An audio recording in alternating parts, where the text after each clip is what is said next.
የሌለበት ህይወት መቅበዝበዝ የበዛበት ለምን ይመስላል? አዳም ከኤደን ገነት በወጣ ጊዜ ይላል ተቅበዘበዘ ይላል።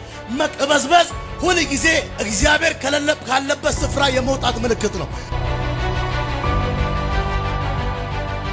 ይሁን ከአብርሃም በረከት ከሞላበት ቤት ውስጥ አጋር የወጣች ጊዜ በቤርሳቤ ምድረ በዳ ተቅበዘበዘ ይችላል። ይሁን ሰው ብሌሲንግ ካለበት ስፍራ ሲወጣ፣ ሰው ሰላም ካለበት ስፍራ ሲወጣ ላይፉ በመቅበዝበዝ ይሞላል ማለት።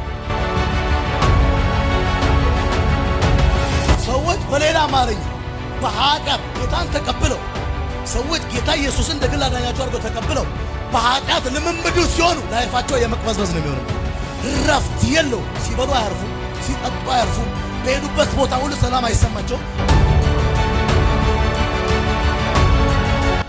አሜን ጅራ ኢየሱስ ጎፍታል